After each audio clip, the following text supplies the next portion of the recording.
Today's topic in our heat and temperature unit is on the particle model. We're also going to talk about temperature and thermal energy as well.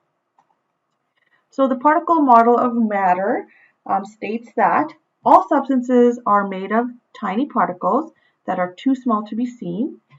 They are always in motion, so these particles are always vibrating or rotating, for example, in liquids and gases, and they're always moving from place to place. These particles have spaces between them, and the motion of the particles increases when the temperature increases, and the motion of the particles will decrease when the temperature decreases. So firstly, just looking at this particle model of matter, so stating that all matter is made up of extremely tiny particles. They're much too small to see unless you have a really powerful magnifying instrument like an electron microscope. The tiny particles of matter, they're always moving. It's a form of energy called kinetic energy. So any type of motion has kinetic energy. So each particle of matter will have kinetic energy, which is the energy of movement. Particles have spaces between them. And we'll look at the different states of matter, but the different states of matter have different amounts of space between the particles. And then adding heat or increasing temperature to matter makes the particles move around faster.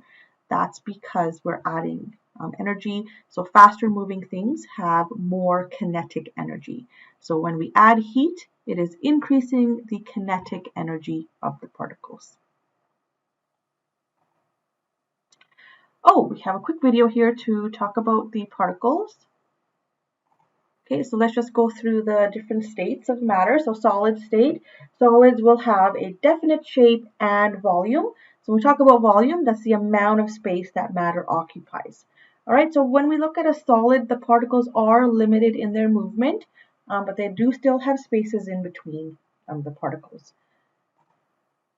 Liquid state, the particles are loosely attached to each other. They can easily slip past each other. A liquid will take the shape of its container, and they do have a definite volume. All right, so a liquid has a definite volume, but no definite shape of its own. Okay, there's more empty space in a liquid than in a solid, and that's what allows for a greater range of movement in a liquid. Then we have the gas state. Particles aren't connected to one another. A gas will fill the empty space of a container, and there is no set shape for a gas. The spaces between particles in a gas state, they're much larger than what we saw in a solid or a liquid. Therefore, the particles in the gas will have the greatest freedom of movement. Okay, and then this is just showing the particle model and changes in state. So if we look here, we have a solid. The particles are packed closely together. There's a strong attraction between the particles holding them together. They have a fixed shape. They do vibrate back and forth. So we're going to heat up the solid. We're transferring heat to the solid. It's making the particles vibrate more energetically. Some of the particles are going to move farther away from one another, and the solid will start to expand, so its volume is increasing. And then as we continue to do this, we'll get into step 3, which is melting a solid. So more heat is being transferred to the solid. The particles are going to start vibrating even more. Some of those particles will break loose, and the solid structure will begin to break down, and it will start to melt.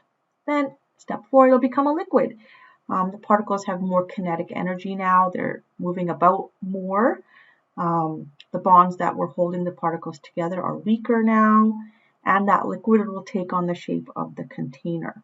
Continuing to add the heat, and it'll make the particles move even more faster. They're going to move even more farther apart. The liquid will expand, so its volume is increasing. And if we continue adding heat, we now get to boiling a liquid.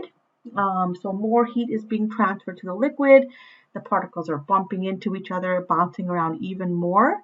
and then some of those particles get kicked out of the liquid and become a gas. It's starting to change to a gas.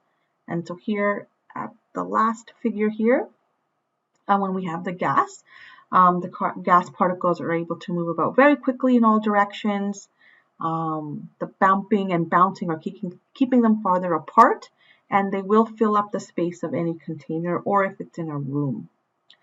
All right, so keep heating that. The gas particles will spread out even more and the gas will expand.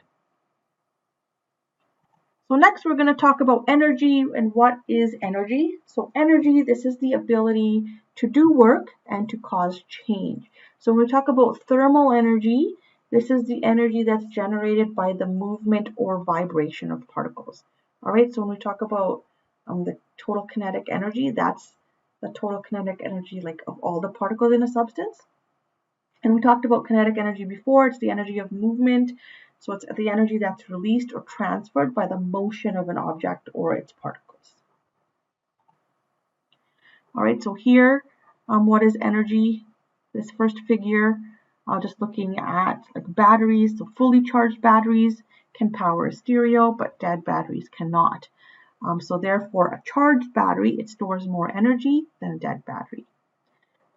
Here we have a hot drink. It warms you more than a cold drink because hot substances have higher thermal energy than cold materials. Here, catching a ball, catching a heavy, fast-moving baseball will sting more than catching a light, slowly moving ping pong ball, and that's because that baseball has much more energy of motion than the ping pong ball. All right, so thermal energy and temperature changes.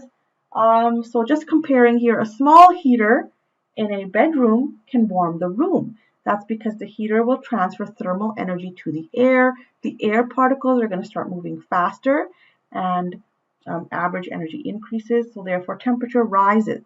But think of that same small heater that was in your bedroom, it's not going to be able to warm a whole building, right? That's because a larger room is going to have more particles.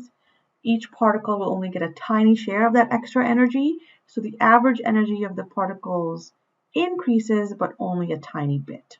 So therefore, the air temperature will rise, but not very much. Thermal energy and temperature changes. So heating anything increases the total energy of all its particles. The average energy of the particles, the temperature, it may increase a little or a lot. So temperature change does depend on the number of particles, so the amount of material that you are heating. Cooling, so an ice cube, if you put it in a glass of warm liquid, the ice, it'll absorb thermal energy as it melts, and with less energy, the average motion of the particles in the liquid will slow down, the temperature of the liquid will drop. But if you take that same ice cube and you put it in a bathtub filled with hot water, the ice would absorb the same total amount of thermal energy as it melted, but the average energy of the particles is only going to drop a tiny bit because there are so many of them. So the temperature change depends on the amount of material as well as on the change in thermal energy. Okay, so what energy is and what it's not. Energy is not a substance, okay? It can't be weighed. It doesn't take up space. Energy is a property or quality of an object or substance that gives it the ability to move, do work, or cause changes. All right, the law of conservation of energy, you've probably heard this before. Energy cannot be created or destroyed. It can only be transferred from one type to another or passed from one object to another. Okay, so just understanding the difference here between these terms we talked about, thermal energy, heat, and temperature.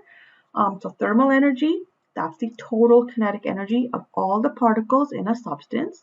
Heat is the energy that transfers. Okay, it can transfer from a substance whose particles have a higher kinetic energy to one whose particles have a lower kinetic energy. Okay, so movement from high to low kinetic energy, and then temperature is the measurement. Okay, it's the measure of the average kinetic energy of the particles in the substance. So there's 2 activities for you guys to do in the textbook. The first one is called pouring, shaping, filling. So you're kind of just looking at states of matter, which ones have a fixed shape, which ones take the shape of the container, and so on. And the second activity is on page 203. It's called Detect a Connection. So we're looking at how does a material change when it is warmed or cooled, and then how does warming or cooling affect the tiny particles of which everything is made. So we're looking at inside a beehive,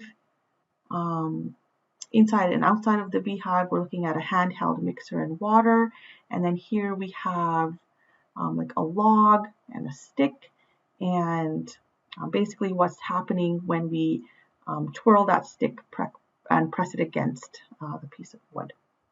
All right, so those 2 activities are in the textbook. I'm going to stop here.